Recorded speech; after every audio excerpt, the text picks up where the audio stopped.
მოგესალმებით ძვირფასო ტელემაყურებლებო, სტუდიიდან გზაგასაყართან, ჩვენ ვაგრძელებთ გადაცემათა ციკლს ბიბლიური გზაჯვარედინები. სტუმრად მოწვეული ყავს თეოლოგი გიორგი გვასალია. გიორგი, მოგესალმებით, დიდი მადლობა მომბრძანებისათვის.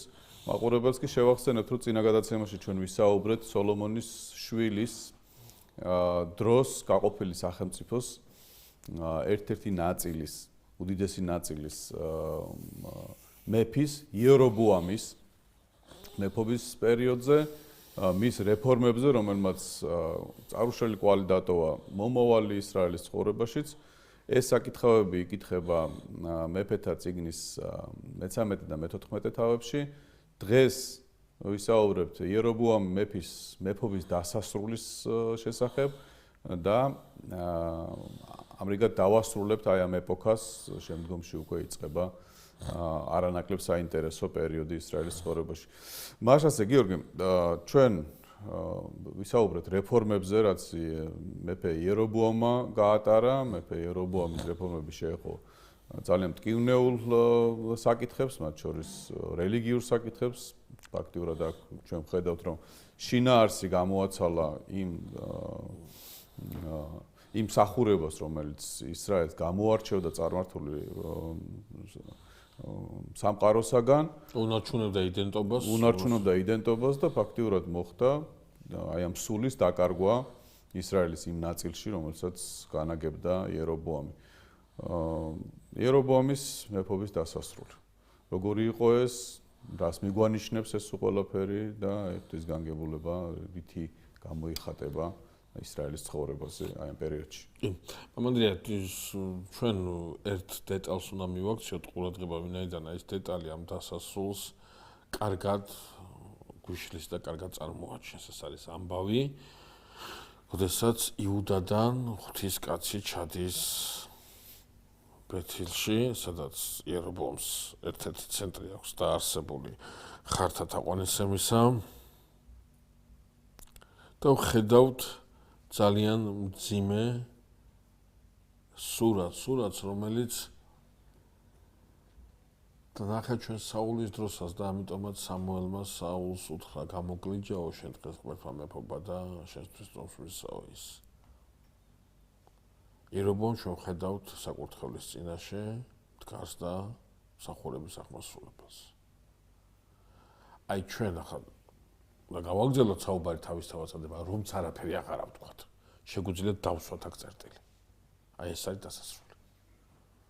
ეს არის ის, რაც მთლიანად ამოაგდებს ისრაელს იმ კონტექსტიდან, რა კონტექსტშიც ის რაღაცა აზრით მაინც უნდა მოიაზრებოდეს ჯერ კიდევ. სახელი მაინც აქ შერჩენილი. აი ახლა აი ამ სახელის ხაზგადასმის მომენტია საუბარი, როდესაც უკვე მეფე წარდგენილი აქვს ვთქვათ. ეს უკვე დასასრული. ეს მთლიანად წარმართობა. ჩვენ გვახსოვს ამას საუბრობდით, რომ ხელა საშიშროებად სამაში და რა ესეც ეგვიპტიდან უნდა კონდეს შემოტანილი იერობოამს. ესეც იქაური ის უნდა იყოს, რა ქვია, გავლენა უნდა იყოს. ჩვენ ახლა ამ მოქმედების სიმძიმეზე აღარ გავაგრძელებთ საუბარს, ჩვენ თავის დროზე ვისაუბრეთ ამასთან დაკავშირებით. თუმცა თუ საჭირო გახდა შეიძლება მიბრუნება კიდეც, მაგრამ აქ მთავარი არის ამბავი, რომ იუდადან ჩამოსული ღვთისკაცი თავზე წამოადგება აი ამ რიტუალში მყოფ მეფეს. ახლა ერთი წუთით პაუზა და მე მინდა კარგად წარმოვიდგინოთ ახლა ხანდახან ამას არაადეკვატურად, არასწორად წარმოიდგენენ და შესაბამისად სურათი არ ცოცხლდება, ბიბლიური სურათი არ ცოცხლდება. საქმე ის გახლავთ, რომ ახლა მეფე, როდესაც სამხედრო მსახურებას ატარებს, ეს არ არის ამბავი, რომ მეფე დგას რაღაც ხეშტილში და 7-8 კაცი უდგას და რაღაცა ეკლა. აქ მთელი ცერემონია, აქ მთელი უხუცესობა, მთელი ელიტარული სამყარო, აქ ძალიან დიდი მასაა მოსული, რომელიც აქ ამ მოსულით ადასტურებს ხარდაჭერას იმ რეფორმებისადმი, რომელსაც ახლა იერობოამი აღასრულებს. ანუ ის ამბავი, რომელიც ახლა მოხდება, ვიღაცა ერთ კაცსა და მეფეს შორის კინკლაობა კი არაა, ეს მთელი ისრაელთან დაპირისპირებაა.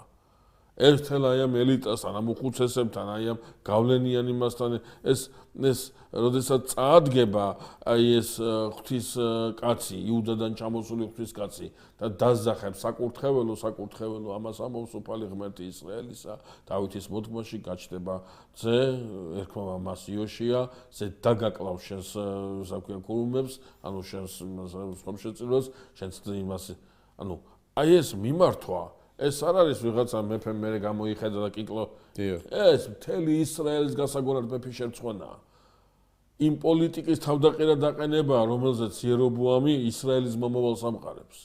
ეს არის იმ ოპოზიციური ქროლვის გაჩენა, რომლის გაჩენასაც ასე ძალიან ერიდება იერობოამი, როდესაც ის აი ამ რეფორმების გატარებას იწყებს, რომლის შესახებაც ჩვენ წინა შეხვედრაზე ვისაუბრეთ. ეს ამ კაცის ჩამოსვლა ამ კაცის უცებ გამოხდომა და რაღაცა აურზაურის შეტანას, რაღაცა არეულობის შეტანა იმ კომფორტში, რომელი კომფორტით შეიქმნა იერობოამმა, თან ეს მერვე თვის ის არის, რომელიც გადაიტანა იერობოამმა, ჩვენ წინა შეხვედრაზე ვისაუბრეთ ამაზე. ყველაფერს მოელოდა იერობოამი, მაგრამ ასეთ თავხედობას, ასეთ პირდაპირობას ასეთ სითამამეს არამს და არამს. ვიღაცა უცნობის. ვინ არის ეს ვიღაც გადმოხდა და ასეთ რაღაცას კადრებს იერობოამს გათვლილი აქვს ყველა ნაბიჯი აქ და მართლა გათვლილი აქვს. ისრაელის ბოლომდე ეს იმოქმედებს. მართლა გათვლილი აქვს. მაგრამ ეს რაღაცა გაჩნდა. და გახედა იერობოამმა. და ახლა ეს ამის ის უნდა აწყობილი აქვს საქმე. მართლაც ეს ასე მოხდება. საუკუნეების შემდგომ იუდას სამეფოში მოვა პიროვნება, რომელიც ძალიან მაღალ ხარისხამდე აიყვანს დაპირისპირებას ისრაელსა და იუდას შორის ლაშქრის შესევით, გადა იმას ისავს ძალიან მძიმე მდგომარეობაში იქნება მაშინ ისრაელი და იმას ისავს აქვია, ძალიან მძიმე მდგომარეობაში ჩააგდებს თვითონ იუდეა და იმ მართლაც გადალეწავს და იმას ისავს დაამხობს ამ საკერპოებს, რომელიც აქ აქვს აღმართული ერობას. ეს სიტყვა მართლა აღსრულდა, მაგრამ ეს საუკუნეების შემდგომი ამბავია. თავარი ახლა რა ხდება? თავარი ახლა ის, რომ მეფემ ხელი გაიწოდა წინასწარმეტყველის შესაბრობად. მოდი ახლა ერთი წუთი გავჩერდეთ აქ. ვინ არის ეს და რატო ჩადის აქ? რა იცის ამან აქ, რომ ჩავიდა ამ დროს სხვა არ არის რაღაცა თანამედროვე ტექნოლოგიები ხო არ უწყობს მას ხალხს უბრალოდ გათვალოს ოდი და როდის ჩავა სახურება როდის იწყება იქ ბილეთს იყიდის და დაესწრება თუ არ დაესწრება ხო მე გაზბოსებენ თუ არა ხო ამის იმას აქვია გააშუქებენ თუ არა ამის იქ შევარდას იმაში ხო ინიციატივა საიდან მოდის ამ კაცის სამოსვლისა და რას ნიშნავს რომ ეს ღვთისკაცია საერთოდ როგორ ხდება ამ პიროვნების იდენტიფიცირება რას წარმოადგენს ის ხო არ არის ეს ამ კაცის აი ეს აქცია პროვოცირებული იმით რომ ლევის ტომელები სულ უფრო მეტად გამორბიან ისრაელიდან და ჩამოაქვთ ამბები, ცუდი ამბები, ძალიან ცუდი ამბები ისრაელთან დაკავშირებით. პრაქტიკულად შეგნებული საზოგადოება, ღრმად მოაზროვნე საზოგადოება ხვდება რომ ისრაელი მარტო ორად კი არ გაიყო. ისაც გაიყო. ის კვდება, იხწნება. არაფერი რჩება იმისგან. შემოსაერთებელიც კი არ რჩება. ტერიტორია ხდება. ის მიწა რომელი მიწაც აღთქმული იყო, კვლავ აღთქმულად უნდა იქცეს. ასე ჩანს ძალიან ეს და ღრმად მოაზროვნე პიროვნებები, ადამიანები იუდას ტომში. არა მარტო იუდას ტომში, ჩვენ ვნახავთ ისრაელშიც. მაგრამ იუდას სამეფოში ღრმად მოაზროვნე, მორწმუნე და ისეთი, რა ქვია, ერუდირებული და განათლებული ადამიანები ხვდებიან, რომ ამის გაგრძელება არც ისრაელისათვის არის ხელსაყრელი და არც იუდას სამეფოსთვის არის ხელსაყრელი, ვინაიდან შინაარსი, მთლიანობა, რომელზეც დგას ისრაელი, ძალიან მძიმე დარტყმის ქვეშ ექცევა. და ეს არის იერობოამის რეფორმები. ამიტომაც ეს კაცი, რომელიც ასე მოულოდნელად რჩება, ამ კაცმა ზუსტად იცის, რომ ეს მერვე თვის უნდა მოვიდეს, აქ სადაც დღესასწაულია გადატანილი და ეს ამბავი ჩამოსულია იერუსალიმში. აქ რაღაცა მოძრაობაა დაწყებული, რომელიც ცდილობს ძალიან მნიშვნელოვანი რამის გაკეთებას და მოდი ვთქვათ, მამა ანდრე ახლა რა არის ეს მნიშვნელოვანი რამე, რომელიც ხსენება ჩვენ ეტაპობრივად მოგვიწევს მერე და მერე. რა არის ეს? ეს არის ლევის ტომისაგან დაცლილ ისრაელში შეგზავნილ იქნას, წარმოდგენილ იქნას თუნდაც დისიდენტური მოძრაობის სახით წინასწარმეტყველთა დასის მოღვაწეობა. ანუ სიტყვა გაჟღერდეს ვიღაცა აქ უნდა ანუ ლევიტელს რა ფუნქცია აქვს? ლევიტელის ფუნქცია მხოლოდ მსხვერპლ შემწირველობითი არ არის. ესეც არის თავის თავისხდი, ამაში იკრიბება ყველაფერი. ამას კითხვის წინაშე არავინ აყენებს, მაგრამ მის ფუნქციურ იმას აქვია შემადგენელს წარმოადგენს მისიონერობაც. ის ამოწმებს ღმერთს, ის ქადაგებს ჭეშმარიტების შესახებ. და ლევის ტომისაგან რო იცრება ისრაელი, დარდი ისრაელზე იმდენად იმაზე კი არ არის მსხვერპლში ვინ შეწირავს. აქ უფრო მნიშვნელოვანი პრობლემა დგება, უფრო მნიშვნელოვანი რამეა წარმოსაჩენი რა არის ეს? ჭეშმარიტი ღმერთის ვინ დაამოწმებს, ვინ იმისიონერებს, ვინ იქადაგებს. და იმ ქადაგებელთ აი ეს დასი, ამ დასისგან იწრიტება ისრაელი. და მას უნდა ჩაენაცვლოს ის წინასწარმეტყველთა დასი, ის სკოლა, რომელიც სკოლაც არ არის სასულიერო პირებისაგან ან და რომელიმე ტომობრივი კუთვნილებისაგან დაკომპლექტებული, მაგრამ დაკომპლექტებულია იმ შთაგონებით, დაკომპლექტებულია იმ მსახურებით, რომელიც იერობა მოთხოვნად მოსპო ისრაელში. ეს არის ღვთისმსახურება. ეს ვიღაც კაცი, უბრალოდ ვიღაც კაცი არა, ღვთისკაცი. ვიღაც კაცი ანგელოზზე შეგოწმო, გვეთქვა რომ ის ანგელოზის გამოცხადებაც კი არის, არა. ღვთისკაცი, რომელიც ორგანიზებულად ჩადის და თავის სიტყვას ამბობს სახალხოდ და მეფეს მთელი სამეფოს მასშტაბით თავს მოჭრის, ასე ვთქვათ, და მის ღირსებას დააკნინებს, როგორც ერთსახურისა, საკმაოდ გათვლილი და საკმაოდ ორგანიზებული აქცია უნდა იყოს. მაგრამ აქ არის ერთი ძალიან საინტერესო დეტალი. როდესაც მეფე გაიშვერს ხელს და ბრძანებს, რომ ის დაიჭირონ, შეიპყრონ და ეს სამეფო ბრძანება ეს ასეც უნდა იყოს. ეს ხელი მას გაუმაგრდება და გაუქვავდება. გიორგი, ბოდიში შეგაწყვეტინებ. ესე იგი, დასკვნა ეს არის, რომ ეს ღვთის კაცი, ღვთის ადამიანი წარგზავნილი არის და დაორგანიზებული არის. ეს ჩავიდეს იქ და იერუსალიმიდან უნდა იყოს გაშვებული კი. ანუ ეს არ არის თავისით წასული სპონტანურად, როგორც თქვა, აქია წინასწარმეტყველი რაღაცას იტყვის, როგორც სხვა წინასწარმეტყველი ამ ხელს მეფეს თვითონ მიდის. ესე არ არის, ინსტიტუციური არის რაღაცა იერუსალიმიდან წარგზავნილი?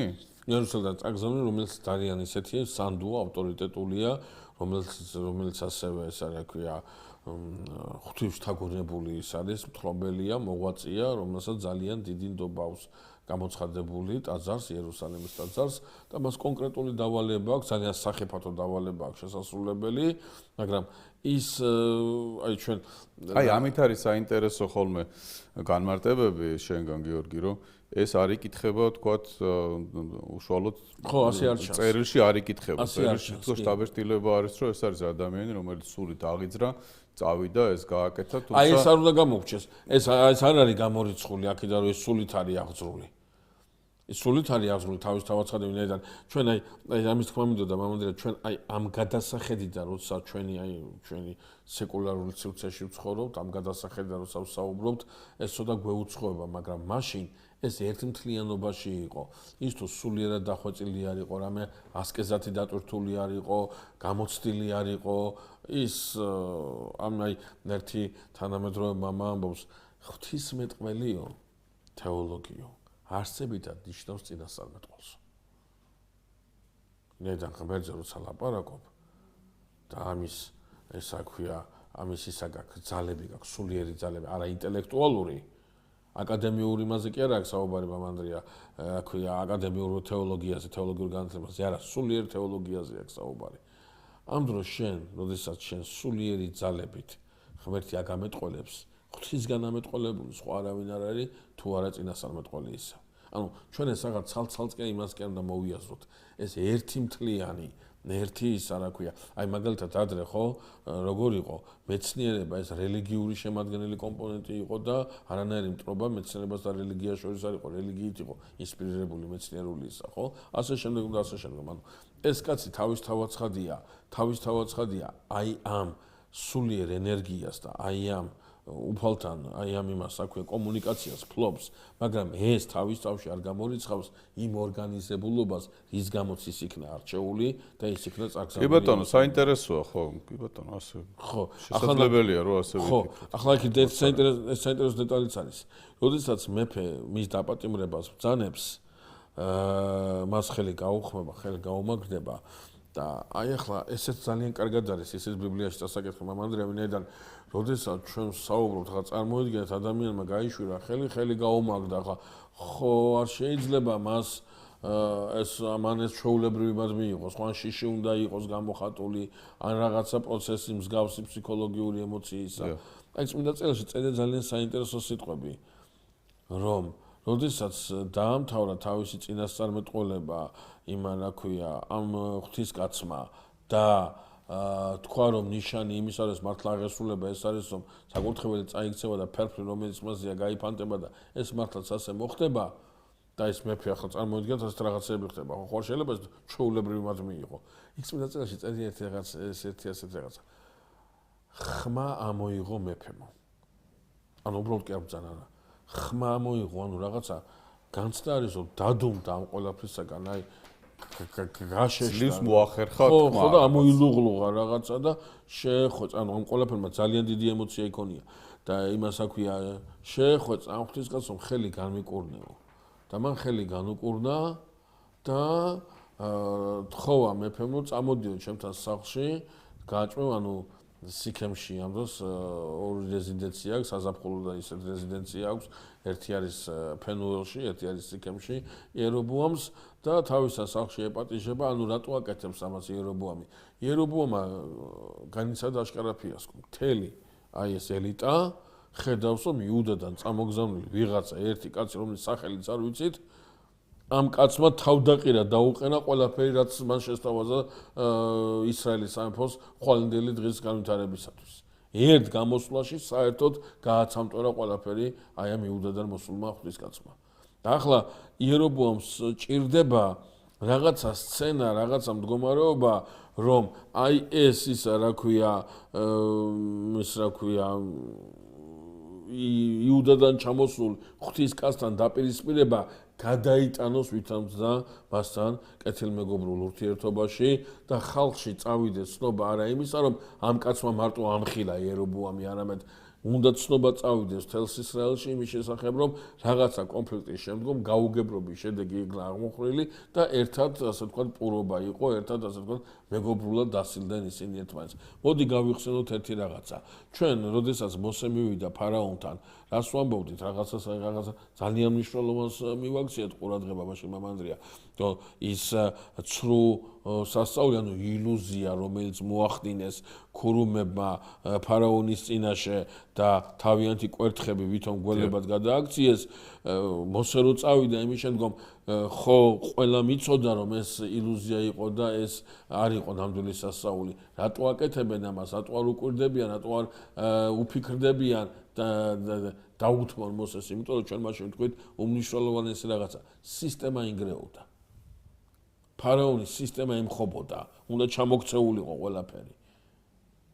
და ამის ჩამოქცევას არჩიეს ისევ სიცრუისადმი მსახურება. იგივეა იერობოამთან. ახლა იერობოამა ყველაზე მნიშვნელოვანი რამე შეიძლება გააკეთოს, როდესაც ხელი გაიშველა და ეს ხელი გაუხმა და მე ძლივს ამოილუღლუღა და ხმის ამოღება შეძლო, ამ ხმის ამოღებაში კი არ უნდა გააგრძელოს მზაკრობა, რომ რამენერად პურობა შესთავაზოს ამ კაცს და ამით რაღაცა სცენა შექმნას, არა, უნდა უთხრას რა გავაკეთო იმისათვის, რომ დაშვებული შეცდომა, რომელიც დაუშვიდა, რომლითაც ქვეყანას ჩიხისკენ მივექანები და გაქრობისკენ მივექანები, ეს მოვატრიალო ისევ ღვთისმსახურებისაკენ.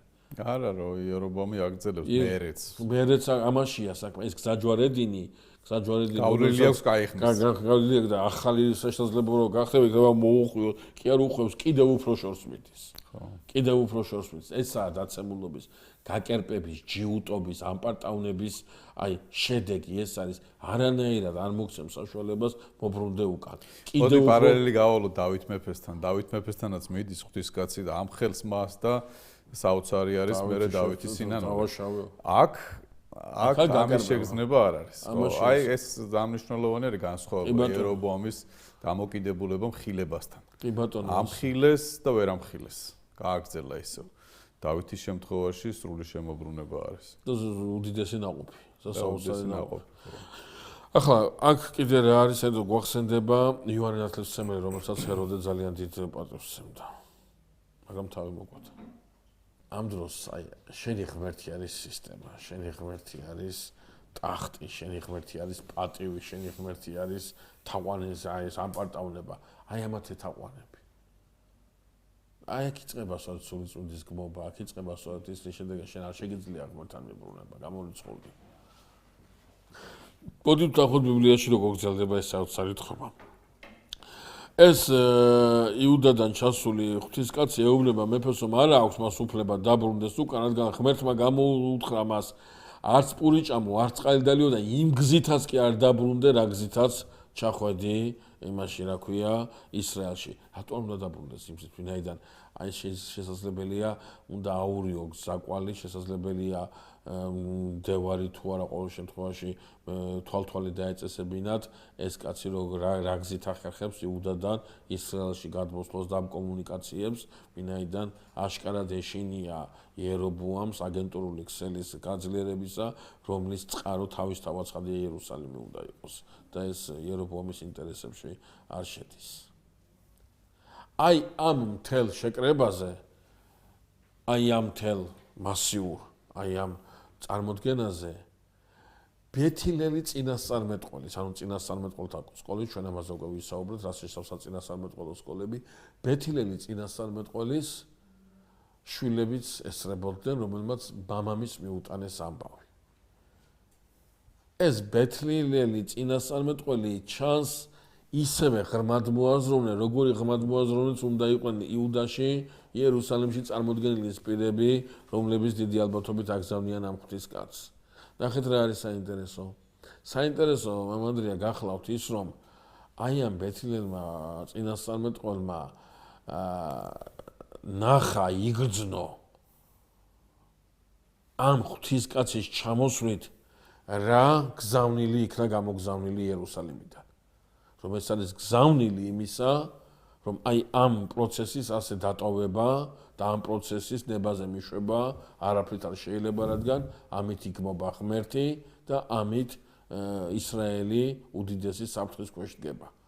ეს ბეთილელი წინასწარმეტყველი ისევე როგორც ალბათ სხვა, მაგრამ ამ შემთხვევაში, რადგან ეს კაცი ბეთილშია ჩასული და უფრო ასე ვთქვათ, კომფორტული და ხელმისაწვდომი ხდება მასთან კომუნიკაცია, წმინდა წერილი მის შესახებ გვეუბნება, თორე ასეთი დამოკიდებულება ჩვენ ვნახავთ მერე მარტო ერთს და ორს არ აქვს. არის დასი, არის ხალხი, რომელიც უკვე დისიდენტებად იქნებიან წასულები, მაგრამ ასე ფიქრობენ და ასე აზროვნებენ. ამ ბეთილელი წინასწარმეტყველისათვის წარმოუდგენელია ის გზავნილი, რა გზავნილი იერუსალიმიდან არის ჩამოსული. აი ასე ხელიდან გაუშვას ისე, რომ მასთან კომუნიკაცია არ დაამყაროს და ბოლო-ბოლო არ გაიგოს ამბები, რა ხდება იერუსალიმში. რას ფიქრობენ იქ? ან ამ კაცს არ გააყოლოს, ანუ ამ ბეთილელმა წინასწარმეტყველმა მამანდრია იმდენად დაძაბულია მდგომარეობა და იმდენად ცხადად ხედავენ ამის გაგრძელების საშიშროება თავის თავში, რაც გულისხმობს, რომ გააკეთა რაღაცა ისეთი, რაც ცხოვრებაში არ გაუკეთებია. გააკეთა რაღაცა ისეთი, რაც არასდროს არ უკადრია, როგორც ღვთის წინასწარმეტყველს. მაგრამ კითხა თავის შვილებს, საიწავიდაო ის კაცი, აი აშკარად თვალთვალი არის, აშკარად ყოთვალყურს ადევნებენ ის იმ გზით, იმიტომაც არ უნდა დაბრუნდეს უკან, რომ უნდა გზაკვალი არიოს და უნდა გაქრეს თვალსაჭიერიდან და სანამ გამქრალა ხის ქვეშ მჯდარს იპოვის ეს ბეთილელი წინასწარმეტყველი, შვილებისაგან მითითებული სახედარ შეუკაზმავენ და მივა და ეტყვის, თავს გააცნობს, რომ არ გეგონოს ის იმ რიგითი მხარდამჭერი მეფე იერობოამ პირველისა, რომელიც იზიარებს მის რეფორმებს, არამედ ბეთილელი წინასწარმეტყველია და წამოყვეს მას სახლში და შესთავაზებს რომ ესე იგი მას ჭირდება ეს კომუნიკაცია და იერუსალიმთან შეიძლება რამე დაბარებაც უნდა შესაძლებელია თავისი ხედვაც აქვს შესაძლებელია არც არაფერი აქვს მაგრამ ამის ყველაფერს თავს ვალად რაცხს რომ ეს ყველაფერი მან გამოიყენოს და შესაძლებლობა ხელიდან არ გაუშვას და ეს წინასწარმეტყველი ეტყვის რომ ვერ დაბრუნდება რადგან ნაბრძანები აქვს არც პური ჭამოს, არც წყალი დალიოს და იმ გზითაც კი არ დაბრუნდეს, რა გზითაც მოვიდა და აი აქ უკვე ეს ბეთილელი წინასწარმეტყველი უბნება, მეც წინასწარმეტყველი ვარო. და გამომეცხადა და ღმერთი და მითხრაო რომ მოგაბრუნოო და ჩემთან ერთად ჭამო პურიო. ესეთ ხოილია. ხო, ისეთ რაღაცას იზავს. რაც ანუ მე რისი თქმა მინდა, რისი დანახვა მინდა, ამით მომანდრია რომ იმდენად დამძიმებულია სიტუაცია ისრაელში რომ აი ამ ბეთილელი წინასწარმეტყველისათვის იერუსალიმიდან, იუდადან ჩამოსული აი ეს რაღაცა გზავნილი, აი ეს რაღაცა ხელჩასაჭირი სიტყვა არის აი ხელიდან ეს როგორ უნდა გაუშვას და იწყებს უკვე აზროვნებას, იწყებს მოქმედებას მიწიერის აზომებით და ამ წინასწარმეტყველს მოუბრუნოს და საინტერესო რა არის ის უფრო ალბათ კვლევის იმას დაჭირდება, საინტერესო კვლევართათვის იქნება, მაგრამ ჩემი ყურადღება განსაკუთრებით მიიქცა აი პურობენ და საუბრობენ წინაწერილი ამ დეტალებს არ გვესაუბრება თავის დავაცხადია საუბრობენ ალბათ იერუსალიმზე საუბრობენ იმ მდგომარეობაზე რა მდგომარეობაც იმაშია სამარიაშია წარმოდგენილი სამარიასა და მოგვიანებით იქნება ეს დედაქალაქი ისრაელისა და რაღაცა მთელი ის აქვს რა ქვია სამჯელო თემები აქვს და აიცება ის როდესაც საუბრობენ წამოხტება ეს ის აი შეცვლის ტონს შეცვლის სურათს შეცვლის აი რაღაცა საუბრის მეთოდს ეს ბეთილელი წინასწარმეტყველი და ძალიან მკაცრად დაუწყებს ლაპარაკს აი იმას აი სულით აღიძურება ღმერთი აღძრავს სულით და ეტყვის ამ იუდადან ჩამოსულ ღვთისკაცს იმისათვის რომ დაარღვია ღვთის ბრძანება და მოიქცა არა ისე როგორც ღმერთმა უთხრა არამედ ისე როგორც ამ ბეთილელმა წინასწარმეტყველმა უთხრა ანუ ადამიანს მოусვინა ამისათვის ის ცოცხალი ვერ ჩააღწევს ანუ მისი სვლები არ დაიმარხება მამაპაპის საფლავში ანუ მამაპაპის საფლავში დამარხვა იყო პატივის გამოხატულება ვინც მამაპაპის საფლავში არ იგრძალება თუ მას აი თქვა დავითივით განსაკუთრებული ღვაწლი არ აქვს და ახალ საფლავდებელი არ არის რაღაცა სივრცის მომნიშნელი არ არის ეს უდიდეს სასჯელად და უდიდეს უპატიობად ითვლებოდა ისრაელში და ეს მართლაც ასე იყო შესაბამისად ახლა ჩვენ ყურადღებას ვაქცევთ იმას რომ ამ კაცს სასჯელად განეკუთვნა სწორედ ეს უპატიოთისა და დაღონებულია ეს იუდადან ჩამოსული ღვთისკაცი და ასევე ძალიან ისე მძიმე დაცილებს და გულდაწყვეტით აცილებს მას ბეთილელი წინასწარმეტყველი და ცოტა ხანში ამბავი მოუვათ საოცარი ამბავი მოუვათ ამბავი მასთან დაკავშირებით რომ ლომა დაგლიჯა ეს ბეთილელი ის რა ქვია იუდადან მოსული ისა და ღვთისკაცი და ბეთილელი წინასწარმეტყველი ეტყვის თავის შვილებს რომ შემიკაზმეთო სახედარი და უნდა წავიდეს და ნახავს რომ ეს კაცი დაგლიჯილია ლომი ადგას თავზე ამ კაცს გვერდით უდგას სახედარი ლომი არც ამ კაცს ერჩის არც სახედარს ერჩის და ამას ხედავს ხალხი გამოვლენები და რა მინდა ვთქვა აი ეს მთელი პროცესი მეფის მხილებისა ხელის გამაგრებისა მეფესთან ტრაპეზზე უარის თქმისა და შემდგომ სასწაულისა რომ ლომი ადგას თავზე და არ დაგლიჯავს სახედარს და დატორილი ყავს და დაგლიჯილი ყავს მაგრამ არ ჭამს აი ამ იმას რა ქვია ცხედარს აქვე ბეთილში ერთდროს ძალიან დიდ რისკზე წასვლის ისტორიას ახსენებს ისრაელიანს ეს არის იაკობი რომელსაც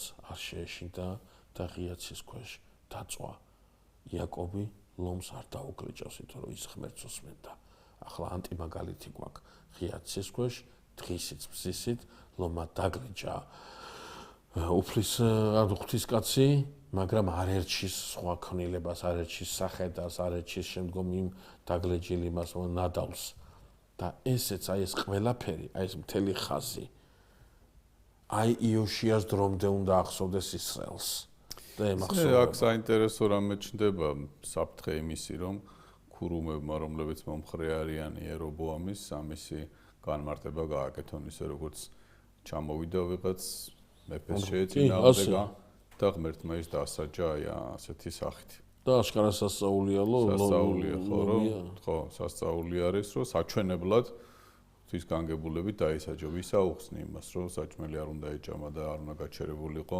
წინასწარმეტყველის. არა მარტო ვისა უხსნი, არამედ მთელი საინფორმაციო სტრუქტურა იმუშავებს იმაზე, რომ ეს ამბავი გაავრცელოს. ეს ამბავი გაავრცელოს. იოანე ნათლისმცემლის თავის კვეთა ამენაერად უნდა გამართლებულიყო. ახლა ეს მარტო ის არ იყო, რომ მეფეს არ უნდოდა, მაგრამ მეფეს რო არ უნდოდა ის ანაერად გააკეთა. ეს უნდა გამართლებული იყო იმის გამო, რატომაც ეს შეპყრობილი იყო, ხო? დაწერილი იყო და მას ციხეში ყავდა. ამ ყველაფერს უნდა იმას ეკნათ, რა გადაეფარათ ეს ყველაფერი, ხო? ეს ადამიანის აზროვნებაზე, ამ საინფორმაციო შტურმის მოქმედების აი ეს ძველთაძველი ხერხი და საშუალება. ახლა რა არის აქ ეს კაცი რომ მივა, ეს ბეთილი წინასწარმეტყველი რომ მივა, ლომი არც მას ერჩის.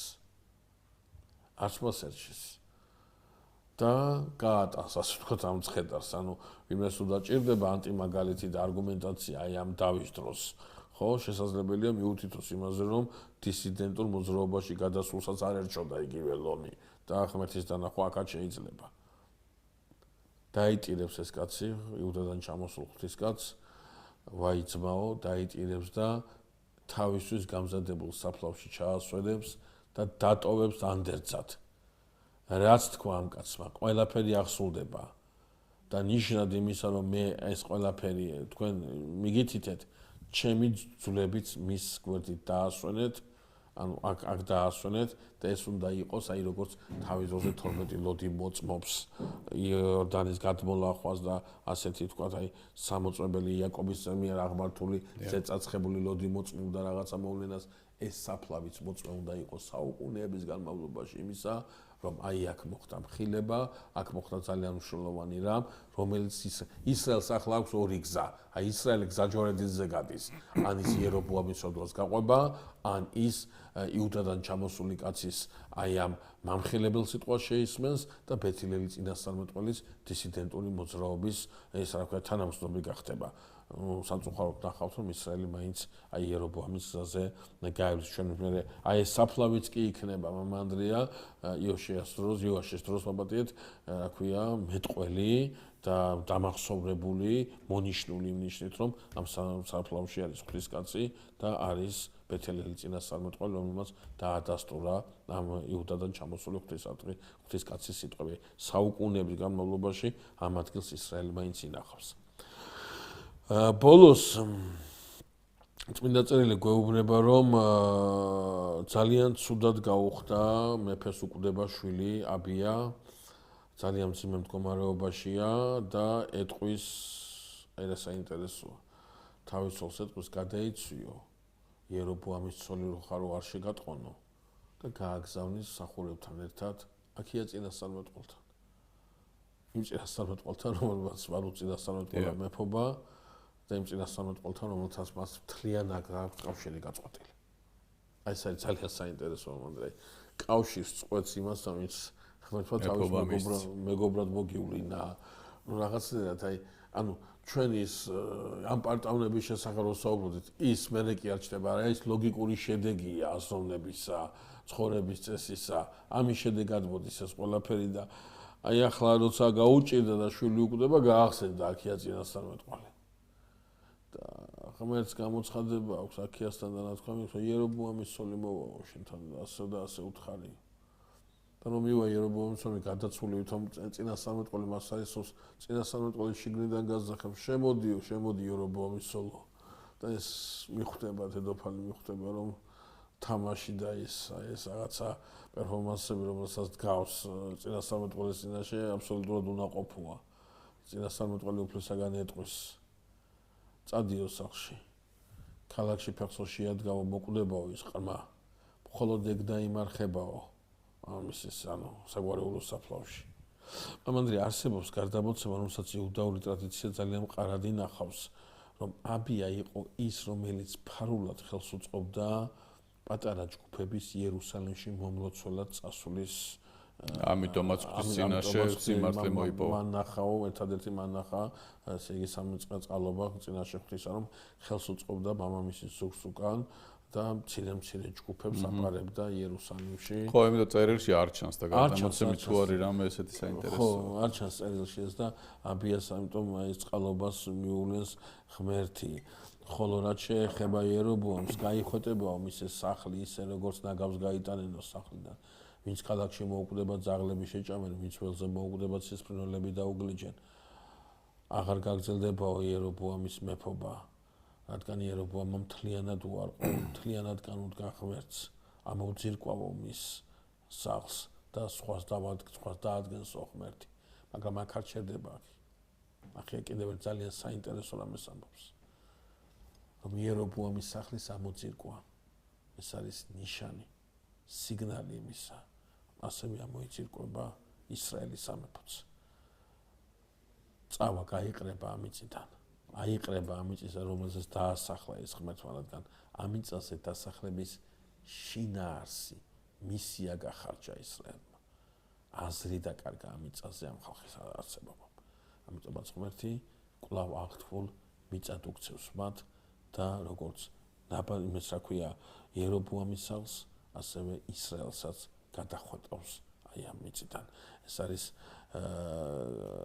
მართლაც შემოვა დედოფალი დაბრუნდება უკან და აბია მოკვდება და მხოლოდ მას დამარხავენ, ასე ვთქვათ, ამ პატივით იერობოამის გარდაცვალების შესახებ იუწყება წმინდა წერილი, რომლის მერე ტახტზეავა ნაბატი და ეს იქნება ბოლო უკანასკნელი წარმომადგენელი მისი დინასტიიდან, შემდგომ მოხდება ეგ სახელმწიფო გადატრიალება და ახალი დინასტია მოვა, სხვა დინასტია მოვა ისრაელის სამეფო ტახტზე და ასე უღიმღამოდ, მაგრამ ასე კვალ წაუშელად დაასრულებს თავის მეფობას, როგორც იერობოამი, ასევე მისი სამეფო დინასტია. დიდი მადლობა გიორგი, ძალიან საინტერესო ეპოქა დავასრულოთ ახლა ჩვენ და ეს თქვენი სიტყვები რომ უღიმღამოთ, მაგრამ ესეთი მკაფიო კვალი დაამჩნია იერობოამმა ისრაელს, ეს არის ძალიან მნიშვნელოვანი. შემდეგი თხრობა რაც ჩვენ გვექნება, ამ ფონის გათვალისწინებით გვექნება, რა დატოვა იერობოამის მეფობამ ისრაელში, რა კვალი დატოვა და შემდგომ აი სწორედ ამ ნიშნით აღიწერება ისრაელის შემდგომი ცხოვრება. მადლობას მოვახსენებ მაყურებელს ჩვენი გადაცემების სმენისათვის. შეგახსენებთ, რომ შესაბამის საკითხავს იერობოამ მეფის მეფობის დასასრულის შესახებ თქვენ წაიკითხავთ მესამე მეფეთა წიგნის მე-13-მე-14 თავებში. ამით გემშვიდობებით, კარგად ბრძანდებოდეთ მომავალ შეხვედრამდე.